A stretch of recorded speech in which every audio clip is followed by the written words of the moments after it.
오늘 어려운 말씀을 아마 우리 성도들에게 전해야 되는데 성령님께서 마음을 열으셔서 이 말씀을 잘 달게 받게 되기를 바랍니다. 그래서 말 자체가 어렵습니다. 인자, 우리나라 여자 이름 같은데 인자가 누구냐? 70년대 말에 아주 유명한 소설이 하나 있었는데 임문열 작가가 쓴 사람의 아들. 사람의 아들이니까 사람 인자 아들 자자니까 인자예요. 아주 장편 소설인데 굉장히 센세이션을 사실 일으켰죠. 그 소설의 내용이 뭐냐면은 인간이 신에 대해서 가지고 있는 그 고민을 이렇게 묵직하게 아주 좋은 문장으로 그렇게 다루어 놨습니다. 주인공은 신학생이었는데 신에 대해서 모순을 많이 느끼고 있었고 신에 대해서 의문이 참 많았습니다. 그거는 정직한 겁니다. 성경은 전부 다 모순이지 않습니까? 말이 안 되는 게 참 많아요. 예정론도 말이 안 되고 또 70년대 말이 얼마나 어두운 때입니까? 정치적으로도 혼란스럽고 독재 또 민주화 경제적인 이런 문제들 그때 정말 어려웠을 때거든요. 그러니까 현실을 봐도 굉장히 어려운 거예요. 이게 신이 계시다면 이 현실을 왜 외면할까? 이런 수많은 질문들을 던질 수가 있는 것입니다. 교회 가니까 교회는 더 문제였어요. 교회 비리들 막 이야기하고 장로님 막 비판하고 이렇게 하다가 교회에서도 쫓겨났습니다. 갈 데가 없어요. 그러면서 자기 나름대로 이제 구도자의 길을 이제 걷게 되면서 정말 이런 모순되는 교리 말고 내만의 완전한 교리를 한번 만들어야 되겠다. 그렇게 해서 그걸 이제 가르치고 설파를 합니다. 이제 신의 모순을 극복하기 위해서 막 새로운 교리를 만들고 가르치고 그렇게 했는데 그렇게 하면 할수록 의문은 더 생기고 그렇게 하면 할수록 더 위안은 없고 더 방황하게 되고 더 인생이 어두워지는 것을 겪게 되는 그런 내용입니다. 그래서 결국에는 하다 돼가지고 자기 신앙, 자기 신앙인데 내가 생각할 때 이상한 신앙이죠. 그게 이단이에요. 쉽게 말해서. 그 교리를 이제 포기하게 되는데 문제는 뭐냐니까 그를 너무 좋아하고 따랐던 추종자가 있습니다. 이인자. 이 사람이 이제 이걸 이해를 못하는 겁니다. 교리를 바꾸지 말라는 거예요. 당신은 교주로 있으라는 겁니다. 끝까지 자기 교리를 포기하니까 이인자가 교주 같은 주인공을 죽입니다. 그게 이제 그래서 살인 사건부터 형사가 역추적해서 이제 그 세계를 밝혀낸 것입니다. 이문열 작가가 생각한 사람의 아들은 사람은 사람의 아들일 수밖에 없다. 그걸 이야기하는 겁니다. 인간이 아무리 고민하고 자책하고 또 선을 위해서 어떤 가치를 위해서 몸부림치고 인생의 구원을 위해서 뭔가를 하지만은 인간이라는 겁니다. 안 된다는 겁니다. 우리식으로 말하면. 그러니까 이게 그 당시 현실에 굉장한 파장을 사실은 일으키게 되었죠. 의식 있는 사람들이 그때 굉장한 고민을 하게 되는데 여기서 이제 우리는 인간이다. 결국에는 이 작가가 좀 신에 대한 요청을 요구했던 것을 알 수가 있습니다. 오늘 본문에서 예수님께서도 똑같은 칭호를 하나 쓰고 있는데 인자다. 사람의 아들이다. 예수님에 대한 칭호들이 참 많습니다. 예수님은 메시아죠. 하나님의 아들이 되십니다. 기묘자도 되고 랍비라 칭함 받기도 하고 다윗의 자손이다. 여러 가지 이름을 쓸 수 있는데 예수님은 자기 스스로를 지칭할 때는 항상 인자라고 하는 사람의 아들이라고 하는 그 칭호를 쓰게 되었던 것이죠. 왜 예수님께서 자기 인간이 아닌데 왜 사람의 아들이라고 이런 자칭호 그걸 쓰게 되었을까? 가장 중요한 것은 뭐냐? 원래 이분은 사람이 아니라는 것입니다. 이분은 사람을 초월한 분이시다 하는 것을 이야기하는 겁니다. 그러니까 사람의 아들이라고 이렇게 쓰는 겁니다. 아니 겉으로 보면 사람인데 본인이 사람의 아들이다 이렇게 하는 것은 원래는 사람의 아들이 아니고 사람보다 훨씬 초월해 계시다고 하는 것을 이야기하는 것입니다. 근데 그분께서 사람의 모습으로 왔다고 하는 것은 인간은 인간이기 때문에 피조물이기 때문에 해결할 수 없는 그 근본적인 문제들을 그 제 문제들을 해결을 하고 인간의 한계를 극복하기 위해서 그리고 죽을 수밖에 없는 인생들에게 영생을 주기 위해서 불행할 수밖에 없는 인생들에게 진정한 부여를 주시기 위해서 왔다 하는 그런 의미에서 예수님께서는 스스로를 인자다 그렇게 지칭을 했던 것을 알게 됩니다.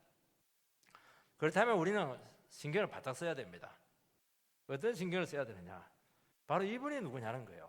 이렇게 좋은 것을 주시기 위해서 왔다고 한다면은 우리는 마땅히 이분에 대해서 주의를 기울여야 된다 그렇게 말씀을 하고 있는데 여기서 잘못하면은 삐끗해서 이분으로부터 원수의 자리에 떨어질 수 있다 하는 것을 우리에게 이렇게 경고하고 있는 말씀인 줄 믿습니다.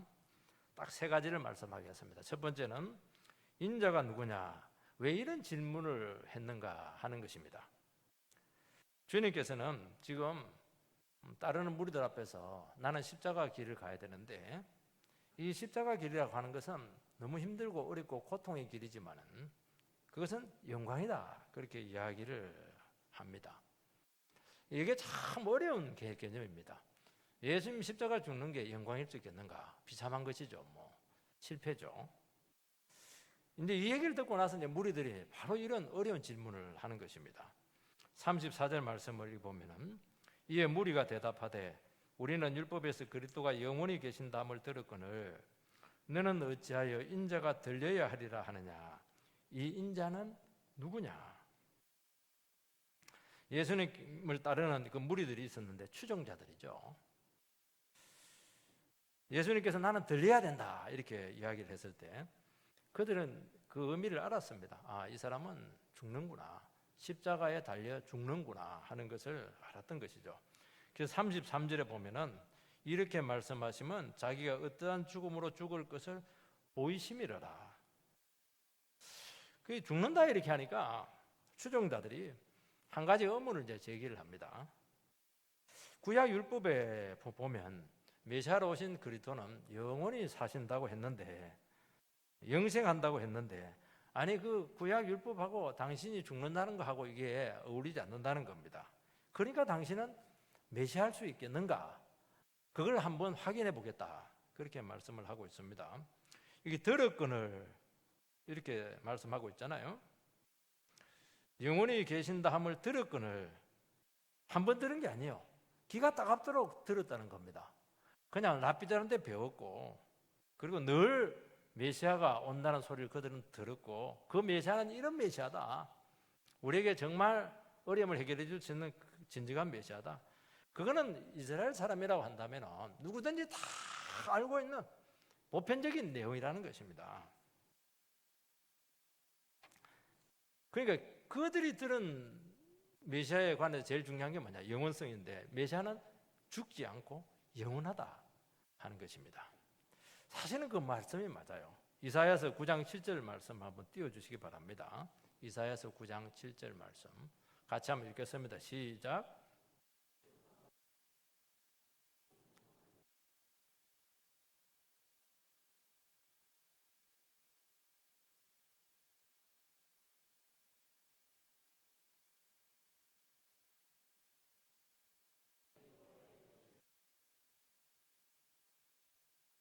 한 아기가 우리에게 낳았다는 건데 이 아들이 누구냐? 어깨에는 정사를 메웠고 정치 권력을 가지고 있다는 것이죠. 이름은 기묘자다, 모사다. 끝까지 갔는데 나중에 뭐 전능하신 하나님이다. 하나님하고 동격이라는 것을 이야기하는 것이죠. 영존하시는 아버지다. 영원하다는 것이죠. 평강의 왕이다. 이게 예수님에 대해서 구약에서 증거한 것이죠. 메시아에 대해서. 시편 89편 36절 한번 띄워주시기 바랍니다. 시편 110편 4절까지 다 띄워주세요. 자, 같이 읽겠습니다. 시작.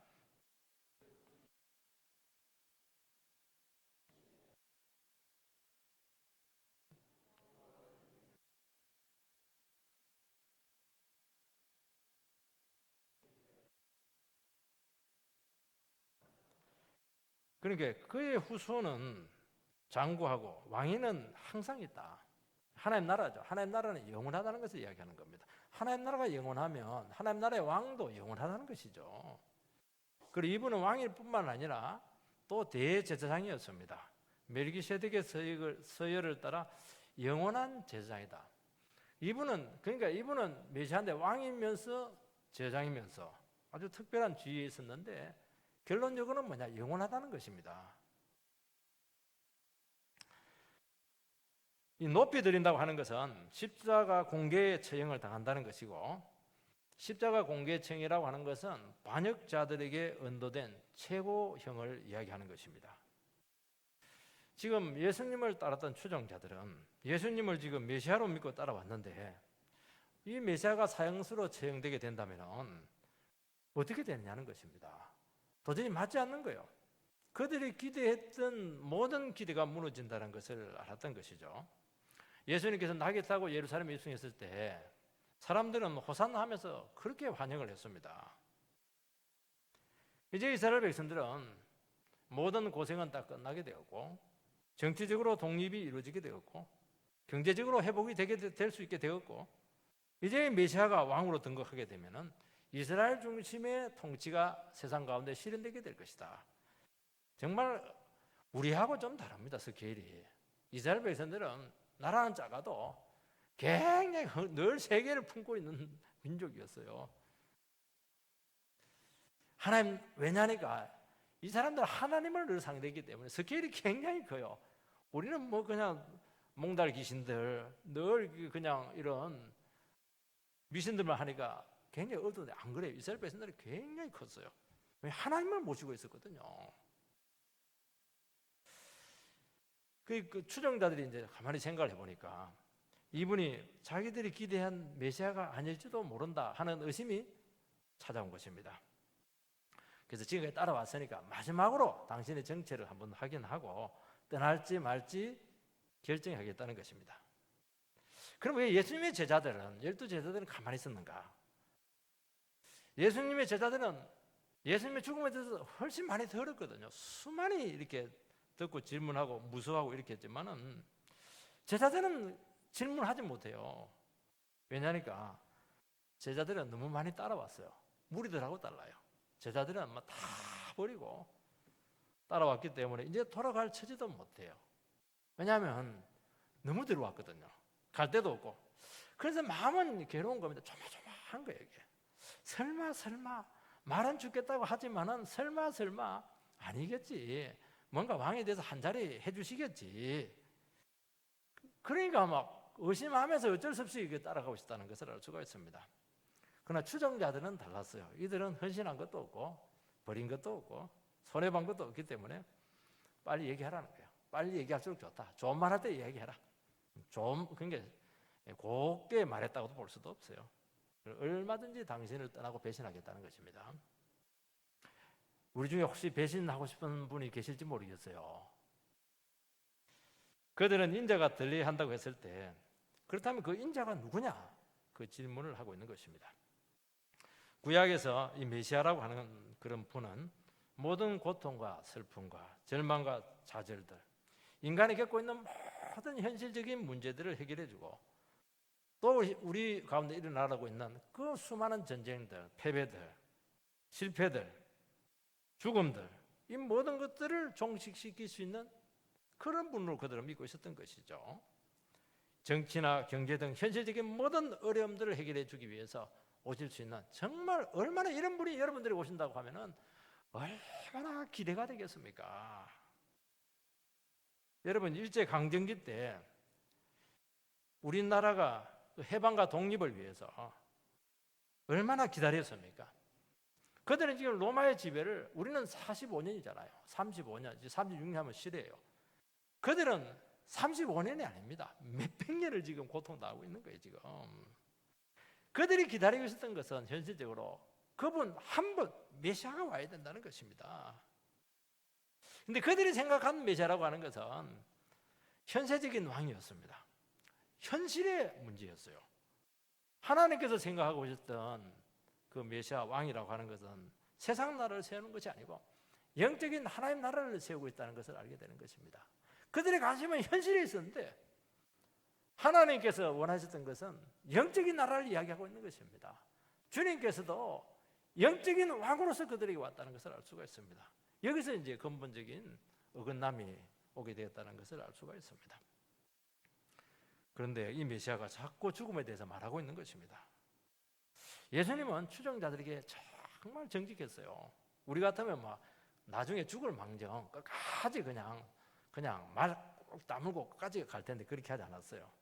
너희들 나를 따라오면 기대할 거 없어. 너 한 자리 하려고 그러지. 뭐 대단한 걸 얻기 위해서 지금 따르고 있지. 아무것도 없어. 도리어 실망하게 될 텐데 나는 가서 죽을 거야.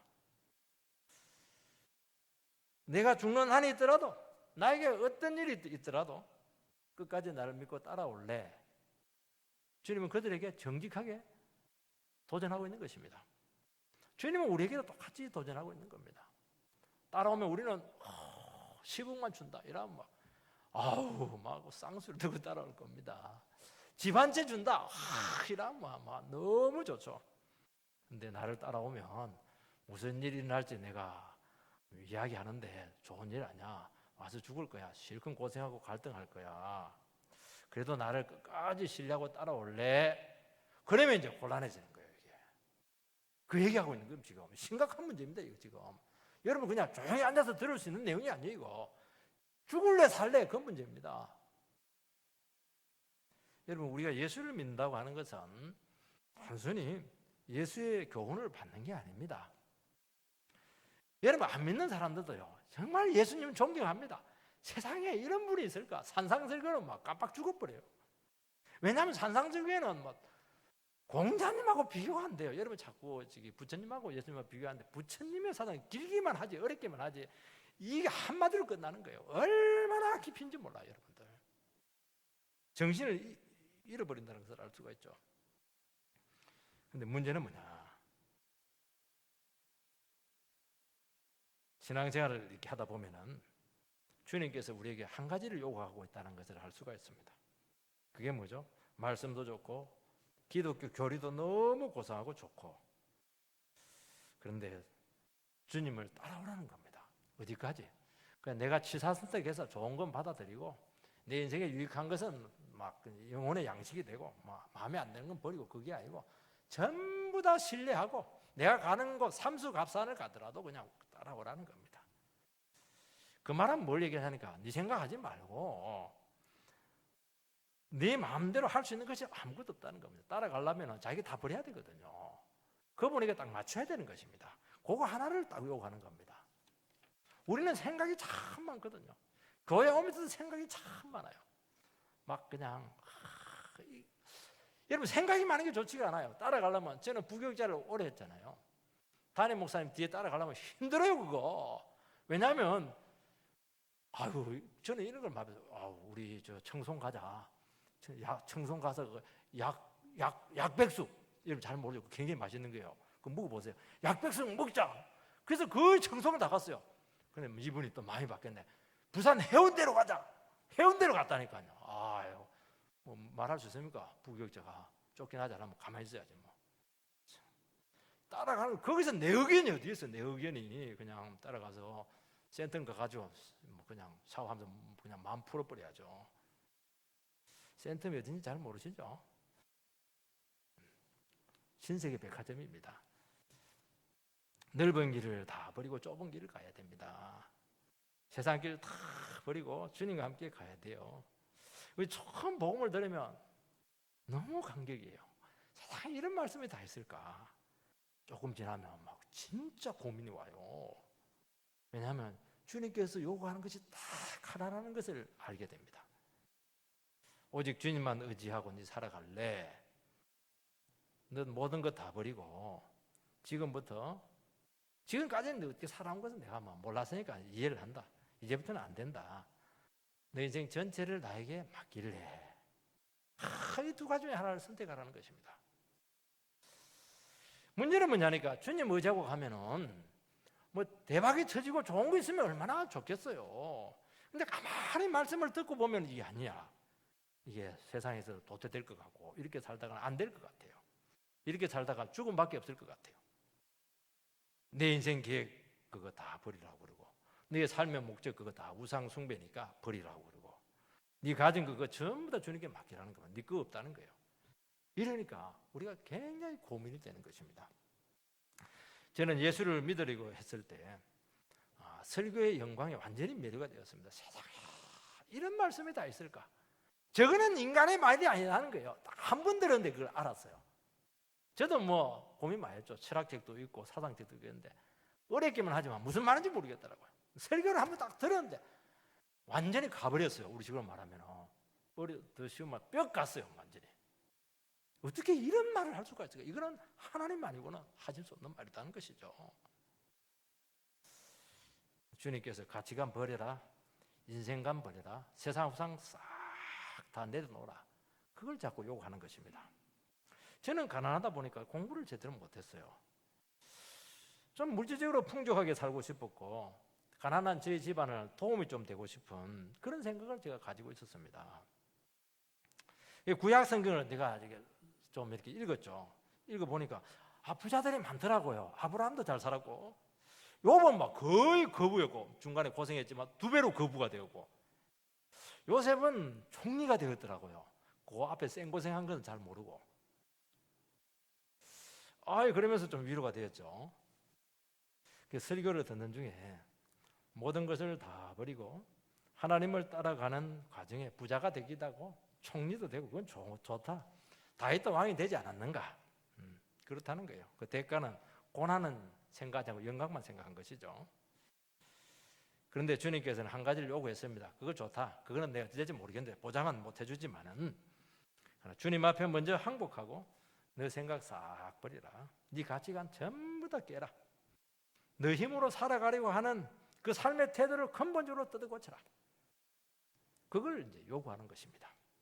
얼마나 심각한 고민이었겠습니까? 왜냐하면 나도 잘났거든요. 나도 머리가 좀 괜찮아요. 저도 수제 소리를 좀 들었거든요. 주님을 따를 것인가? 지금이라도 세상으로 돌아갈 것인가?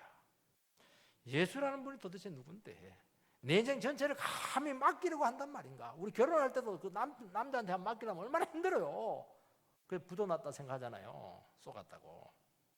이분 따라가다가 나중에 안 되면 인생 부도나는 거 아닌가?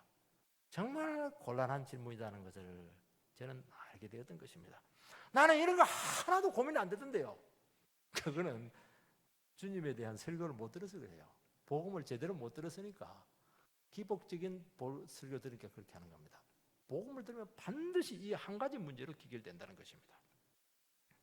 이때 주님께서는 당장 결단이 되지 않으면 그러면 계속 말씀을 들으라는 것입니다.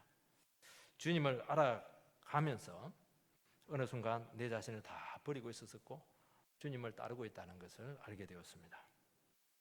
여러분 인자가 누구냐 하는 것은 우리에게 대단히 중요한 질문인 것입니다. 왜냐하면 이분을 알아야 돼요. 여러분 결혼을 할 때도 상대를 알아야 그래서 자기를 헌신하잖아요. 예수를 알아야 돼요. 예수를 알고 신뢰가 생기고 믿음이 생겨야 된다는 것입니다. 그리고 계산하세요. 예수를 따르고 나서 그게 득될 것인지 예수를 따르고 나서 손해가 될 것인지 여러분 바울 사도도 정확히 계산을 했어요. 빌립보서에 그게 나오잖아요. 우리에게 플러스가 돼야 된다는 것이죠. 그래서 여러분들이 기독교인들도 계산을 하라는 거예요. 정말 예수를 따르는 것이 나의 인생에 도움이 될 것인지 아니면 버리는 것이 나의 인생에 더 덕이 될 것인가. 주님께서 억지로 우리에게 요구하지 않습니다. 왜냐하면 이 귀한 것을 왜 억지로 해요? 억지로 한다고 되는 것도 아닙니다. 근데 이분을 알게 되면서 믿음이 생기게 된다는 것이죠. 뭘 깨닫게 하냐면은 가장 먼저 내가 죄인이라는 것을 알게 한다는 것입니다. 그리고 네가 지금 하려고 하는 그 모든 것들이 결국 네 자랑하기 위해서 그런 거 아닌가? 네 가문 자랑하려고 하는 거 아니냐는 거예요. 네 잘났다는 거 사람들이 확인하기 위해서 네 잘난 맛에 살려고 하는 거 아니냐는 거예요.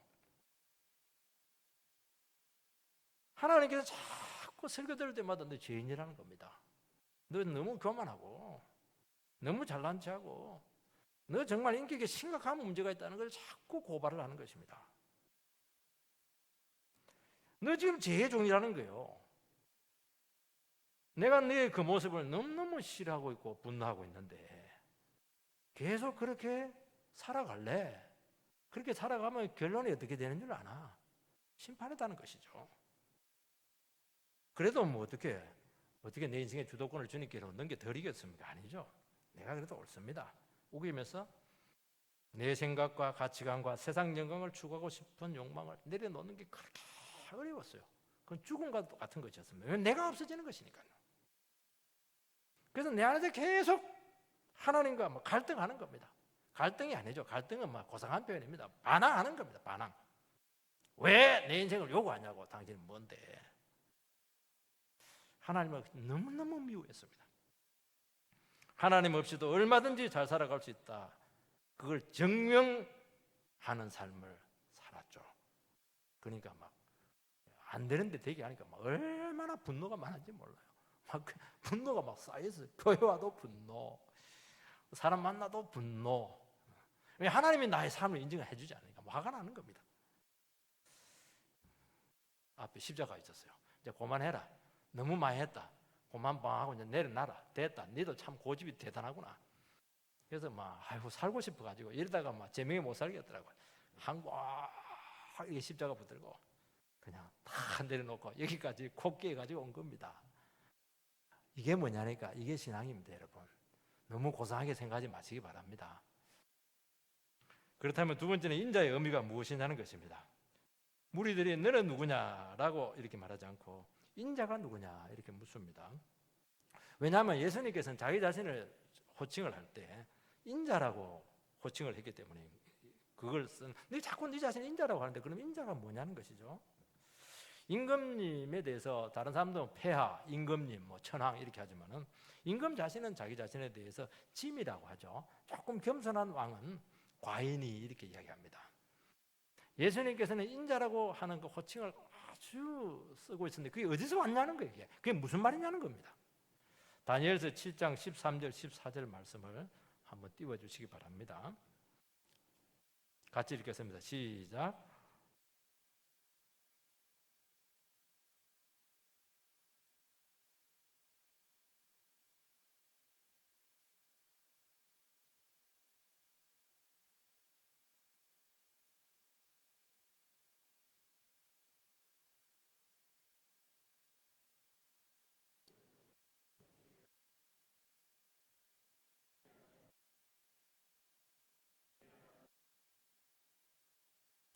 여기 아주 중요한 단어가 나옵니다. 인자 같은 이 다니엘서 7장 13절에 나오죠. 인자 같은 여기 사람의 아들이 등장하는데 이 인자 같은 이 인자가 보통 분이 아니세요. 이분이 어떤 분이냐니까 하늘 구름을 타고 와요. 여러분 성경에서 구름 타고 온다 할 때는 손오공이 아니고 신성을 가졌다는 것을 이야기하는 것입니다. 그리고 이분은 항상 계신 이는 하나님이시잖아요. 하나님 앞에 그분이 인도되어 갑니다. 근데 하나님께서 그 사람 같은 이에게 권세도 주고 영광도 주고 나라도 주고 모든 백성과 나라들과 다른 언어를 말하는 모든 자들이 그를 섬기게 합니다. 이분이 얼마나 대단한지 전 인류로 하여금 사람 같은 일을 섬기게 합니다. 그분은 모든 대권을 다 가지고 있습니다. 누구한테 받았습니까? 하나님 아버지께 받았다는 것이죠. 그 얘기를 하고 있는 것입니다. 그리고 그의 권세는 소멸되지 아니하는 영원한 권세요. 그의 나라는 멸망하지 아니할 것이다. 여기서 인자가 나옵니다. 이걸 그대로 예수님께서는 따오신 것이죠. 이분은 하늘 위에 계신 분이셨고 이분은 영원한 분이셨고 하나님의 아들이셨고 참 메시아라는 것을 알 수가 있습니다. 그런데 영원하신 하나님의 아들님께서 우리와 같은 사람의 모습, 사람의 아들로 이 땅에 왔다는 것이 이게 신비였던 것이죠.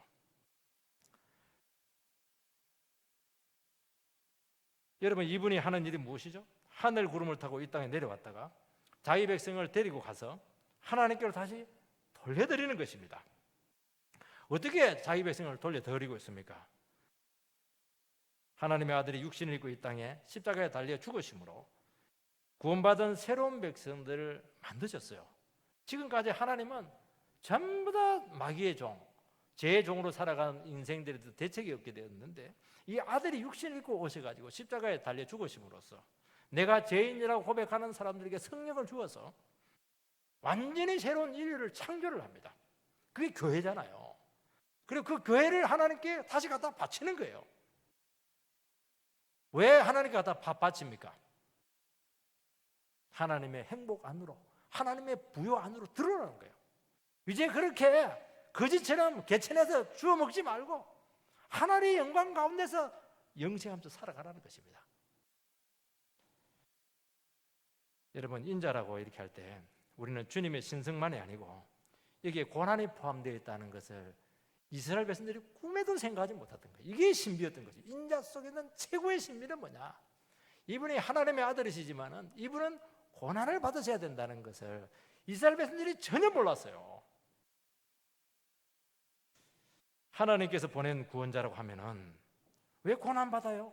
능력자죠, 승리자죠, 지배자죠, 스트롱맨, 강한 자죠. 그래야 구원할 거 아니겠습니까? 근데 고난받고 십자가에 비참하게 죽는다는 겁니다. 그 이해가 안 돼요. 구약에 그게 많거든요. 이스라엘 백성들은 전혀 이해를 못했어요. 근데 성경을 변경하지 않는 이유는 이해 안 되더라도 이스라엘 백성들은 성경 말씀은 성경 말씀인데 이해 안 돼도 그대로 기록을 해놔요. 그래서 성경이 보존이 된 겁니다, 이게. 그런데 그 풀리지 않았던 의문들이 예수님께서 이 땅에 오셔서 십자가에 달려 죽으심으로써 그 구약이 풀리게 됐던 것입니다. 그래서 구원받은 백성들의 주가 되셔서 영원한 통치자로 지금도 살아계시고 우리 교회 가운데 머리가 되신다는 것입니다. 여러분, 인자 대신 예수를 이해할 수 있는 길은 내가 죄인이라고 하는 것을 고백하는 사람들입니다. 내가 죄인이라는 것을 아는 영혼들에게 십자가라고 하는 것은 하나님의 은혜의 극치가 되고 사랑의 폭포수가 되고 우리 모든 삶의 능력의 원천이 된다고 말씀하고 있는 것입니다. 이스라엘 백성들은 그런 데 관심이 없어요.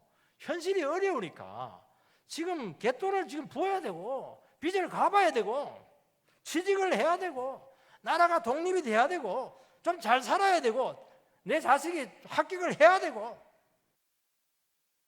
지금 그 생각에 꽉 차 있는 게 지금 이스라엘 백성들은 너무 현실이 어려우니까 주님께서는 그게 아니라는 거예요. 그것보다 훨씬 어려운 문제가 있는데 너 자신과 그 너희 민족 안에 있는 그 치명적인 불신과 죄악에 대해서 어떻게 할 것이냐는 거예요. 그 문제에서 울어봤냐? 그 문제에 대해 애통해 봤냐는 거예요, 지금. 왜냐하면 모든 인생의 문제들은 바로 그 죄 안에 있었다는 것을 주님께서는 명확히 알고 있었기 때문인 것입니다. 오늘 우리들은 다 고통을 가지고 있고 인생의 한계를 가지고 있기 때문에 예수 믿으러 나온 것입니다. 그 너무나 많은 다양한 어려움들을 지금 겪고 있습니다. 우리의 꿈은 뭐냐? 빨리 이 상황이 끝나기를 원하는 것이죠. 그리고 훨씬 더 좋아지기를 원하고 있는 것입니다. 저는 그렇게 되기를 원해요. 또 그렇게 될 것입니다. 그러나 주님께서 원하시는 것은 그게 아니라는 거예요. 네 안에 있는 그 치명적인 죄를 볼 수 있는 기회가 왔는데 너 그 죄를 지금 보고 있냐는 것이죠. 여러분, 우리는 어려움을 당하면 고통이 와요. 고통만 느끼면 여러분들이요 망가집니다. 여러분, 인격이 망가져요. 우울증 걸리게 될 것이고요. 재기 못합니다. 그러면 안 돼요. 그거는 이 고통을 대하는 하나님의 바른 방법이 아니라는 것이죠. 말씀의 거울을 통해서, 왜냐하면 이거는 안 보이니까 내 속에 있는 죄를 보고 제가 주는 아픔을 처절하게 느끼라는 것입니다. 우리에게는 지금 사별의 고통이 있습니다. 우리는 사랑했던 사람들로부터 거분당한 그 상처가 있는 거예요. 그렇게 기대했던 사람들에게 인생의 결정적인 순간에 배신당한 아픔이 다 있는 것입니다. 너무나 아프죠. 너무나 쓰린 거예요. 이게 다스리지 않으면 속병 날 거예요. 한이 맺힐 것입니다. 여러분, 우리는 또 세상 가운데서 너무나 많은 아픔들과 고통과 희생을 당하고 있는 것입니다. 결국 이 쓰리쓴 인생의 고통을 통해서 주님께서는 네 안에 있는 그 죄를 보고 민족의 죄를 보고 그 부분에 대해서 고통이 하며 아파야 하느냐 우리에게 질문하고 있는 것입니다. 조금 단지 좀 더 잘 살고 원하는 것을 좀 얻고 그게 뭐냐는 거예요. 거기에 비해서는 이거는 아무것도 아니라는 거예요. 하나님께서 분노하고 있는데 좀 착한 일을 하고 다른 사람을 조금씩 도와주고 그게 뭐라는 거예요, 그거. 그거 귀한 것이지만 스스로 속이지 말라는 거예요, 그거. 눈 가리고 앙하지 말라는 겁니다. 네 안에 있는 그 시커먼 죄는 다 그대로 두고 나름대로 그걸 다 덮어놓고 좋은 옷 입고 열심히 살고 최선을 다하고 사람들이 인정받고 그게 좋다는 거예요. 세상에는 인정받을 겁니다. 나는 인정 안 해주겠다는 거예요. 나는 너하고 모른다. 불법을 행하는 자들아. 그렇게 말한다는 거예요. 불법이에요, 그거. 내가 네 보고 그거 하라고 했냐는 거예요, 지금. 너 나와의 관계는 어떻게 되었냐는 것이에요, 지금. 여러분, 죄라고 하는 것은요, 절대로 어디 가지 않습니다. 쓰레기통에 못 버려요. 죄는 쌓이게 되고, 그 쌓인 죄는 언젠가는 여러분의 인생 가운데 발목을 잡고 늘어지게 될 것입니다. 언제요? 결정적인 순간에 여러분의 인생을 미끄러지게 할 것입니다. 지금 막 높은 산 막 떨어지고 있잖아요. 옛날에 제가 모르잖아요. 만천하에 드러난다니까요. 그 죄 어떻게 하려는 거예요? 죄 가림을 받아야 되죠. 그게 어떻게 성공이라 할 수 있습니까? 그 자리에 안 올라가고 죄 안 짓는 게 낫죠. 그게 결국 마지막 심판 앞에 서야 될 텐데 무슨 말을 할래? 우리에게 그 얘기하고 있는 것입니다. 주님께서는 한 가지 길이 있는데 예수의 피, 인자 대신 예수의 피를 마시라는 것입니다. 주님의 순환을 통과하지 않는 어떤 인생도 다 심판으로 드러나게 된다고 말씀하고 있는 것입니다. 인자가 누구냐? 이 질문을 우리 스스로에게 해야 될 줄 믿습니다. 주님께서는 나와 나의 인생에 어떤 분이 되고 있습니까? 나의 인생에 힘이 됩니까? 이게 로버트 실러 목사님 그냥 적극적으로 살게 하는데 힘을 주시는 분이다. 아이고, 그 교회 망했습니다. 크리스탈 교회 이단에게 넘어가 버렸어요. 그래서 안 돼요, 여러분. 나의 인생에 주님이 던진 질문이 있죠. 내가 왜 존재하는지, 내가 살아가는 목적이 무엇인지, 살아가는 이유가 무엇인지, 내 왜 이 자리에 있고 이 어려운 위치에 있게 한 이유가 무엇인가. 하나님께서 우리에게 수많은 고민들을 던지게 될 것입니다. 이 고민이 와야 생각을 해요. 자기를 생각을 하는 거예요. 내가 누구냐는 걸 질문을 한다는 것이죠. 여기서 길은 한 가지 방법밖에 없어요. 십자가 앞으로 무조건 가야 돼요. 둘러서 가든 바로 가든 구름에서 가든 가가지고 십자가 앞에서 딱 결론을 내려야 돼요. 어떤 결론을 내려야 됩니까? 그거 못 내리면요 계속 망하고 넘어지게 될 겁니다. 여러분, 예수가 왜 죽어야 했는가 하는 것을 이해하지 못하면 인생의 숙제를 절대로 풀지 못할 겁니다. 숙제 많죠? 어려운 문제 많죠? 못 풉니다. 돈으로 풀 것 같아요? 안 돼요. 관계로 못 풉니다. 이것은 내가 죄인이고 내가 문제 덩어리고 내가 바뀌어야 되고 내가 겸손하지 않은 것이 문제고 내가 더 낮아져야 되고, 여기에 대한 진정성 있는 고백이 여러분의 중심으로부터 터지지 않으면 계속 다람쥐 쳇바퀴 도는 방황의 인생이 될 것입니다. 바꾸시기 바랍니다. 세 번째는 어둠 속에서 빛을 붙잡아야 됩니다. 35절 6절 말씀을 읽어보면 예수께서 이르시되 아직 잠시 동안 빛이 너희 중에 있으니 빛이 있을 동안에 다녀 어둠에 붙잡히지 않게 하라. 어둠에 다니는 자는 그 가는 곳을 알지 못하느니라. 너희에게 아직 빛이 있을 동안에 빛을 믿으라. 그리하면 빛의 아들이 되리라. 주님께서는 그들의 질문에 대해서 가타부타 직접 대답하지 않습니다. 왜냐하니까 이 질문이라고 하는 것은 말을 한다고 해서 되는 게 아니에요. 그들이 말씀 앞에서 자기 자신이 찾아내야 돼요. 스스로 그 질문에서 풀어내야 될 문제라는 것입니다. 숙제죠, 숙제. 숙제는 남이 해주는 게 아니에요. 숙제는 자기가 풀어야 되는 것입니다. 대신 주님께서는 그 답을 찾아가는 길을 제시를 하고 있습니다. 잠시 빛이 있게 될 텐데 그 빛을 믿으라는 것입니다. 빛이 있을 동안에 그것을 잡지 못하면 계속 어둠 속에 다니게 된다는 것입니다. 인생의 목적도 모르고 인생의 방향도 모르고 계속 살다가 처박히고 꼬꾸라지고 망하는 인생밖에 되지 못한다는 것입니다. 주님께서는 잠시 그들과 함께 빛으로 있다가 곧 떠난다는 그런 말씀을 하고 있는데, 그때 잠시 지금 빛이 반짝할 때 그때 탁 잡으라는 겁니다. 아니면 우리가 살아있는 동안 빛 대신 주님께 나가, 그런 의미도 가지고 있습니다. 근데 훨씬 더 핵심적인 내용은 뭐냐? 지금 진리로 무력해지고 있어요. 우리 신앙이 회의에 빠졌어요. 안 되거든요. 숙제가 너무 산적해 있어요. 우리는 실패로, 낙담으로, 기대한 것이 좌절되었을 때, 내 마음대로 안 됐을 때 너무너무 고통스러워하고 어둠 속에서 헤매고 있는 것입니다. 그런데 주님께서는 그때 빛을 잡을 때라는 것입니다. 절호의 기회가 여러분들에게 열렸다는 것입니다. 이 짧은 기회를 놓치게 되면은, 그 순간의 기회를 놓치게 되면은 영원히 어둠 속에서 방황하게 될 것이라고 말씀하고 있는 것입니다. 여러분, 십자가를 앞두고 무리들은 결국 주님을 배신을 했어요. 그들이 예수님을 환호했던 만큼 미워해가지고 그들이 십자가에 못 박아버렸어요. 그 결과가 뭔 줄 압니까? 어마어마한 방황이었고, 결국 예루살렘에 있던 사람들은 AD 70년에 공식적으로 100만 명이 몰살을 당한, 인류 역사는 전무후무한 패배를 당했던 것이죠. 왜요? 잠시 잠깐 그 메시아를 거부했기 때문인 것입니다. 여러분, 가룟 유다는 돈 욕심 때문에 주님을 은사한 집에 팔았다가 양심의 갈등과 사단의 충동으로 비참하게 배가 터져서 자살했습니다. 제자들은 어떻게 되느냐? 제자들은 영문을 몰랐어요. 십자가까지 갈 데가 없으니까 따라간 거예요.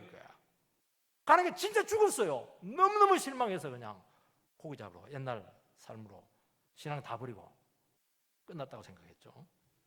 그런데 참 놀라운 일이 생겼는데, 그들 속에는 작은 진리의 빛이 비춰지게 되었고, 그 작은 진리의 빛, 그 주님께 그럴 줄 알고 여러 가지 말을 해놨거든요. 내가 먼저 갈릴리로 가 있을게, 그때 만나자, 그런 말. 그 말씀이 기억이 나는 거예요. 그래서 결국에는 그 빛을 버리지 않고 인내하고 구원받아서 성령 받아서 전무후무한 인류 역사상 12제자처럼, 그것도 집단적으로 위대하게 쓰인 유가 없습니다. 이들은 주님이 무력하게 십자가에 달릴 때 낙담했어요. 과거로 돌아가려겠습니다. 그러나 그들 속에는 반딧불 같은 하나님의 말씀의 빛이 있었고, 그들은 그것을 붙잡았어요. 대안이 없으니까요. 이해가 되지 않았어요. 모든 것이 끝났어요. 근데 어쩔 수 있냐? 이미 우리는 버린 몸이다 늘 얘기하잖아요. 신앙은 이렇게 가야 돼. 어차피 베린 몸 그냥 주님 의지하고 가자. 어차피 끝난 인생, 주님께 한 번 더 내 인생을 던지자.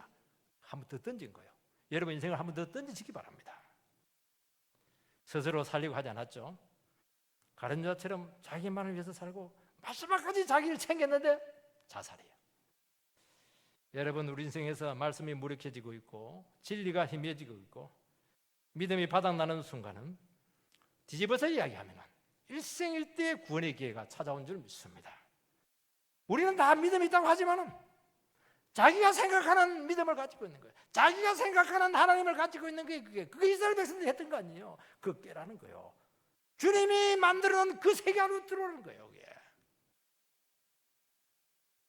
여러분 진짜 주님과 여러분이 딱 한 마음이 되면 그 고통 가운데 있겠습니까? 그대로 인생이 풀리죠. 고속도로죠. 왜 우리가 인생이 고속도로가 되지 못하고 있습니까? 안 맞는 거예요 지금. 주님이 만들어 놓은 틀에 안 들어간 거예요 지금. 들어가라는 거예요. 다시 한번 모든 것을 다 버리고 인생 전체를 그분에게 던지시기 바랍니다. 한과 내리세요. 그러면 여러분이 빛의 아들이 될 것입니다. 이 사람 자체가 빛이에요. 빛이 날 겁니다. 이 사람 빛이. 진리고 말씀의 화신이 될 것이고 주님의 종이 되어서 어둠 속에서 방황하는 인생들을 인도하는 등대지가 될 줄 믿습니다. 어렵고 힘들죠? 여러분에게 절호의 기회가 왔다고 말씀하고 있는 것입니다. 다시 한 번 더 여러분 인생을 한번 던지세요. 빛으로 드러나게 될 줄 믿습니다.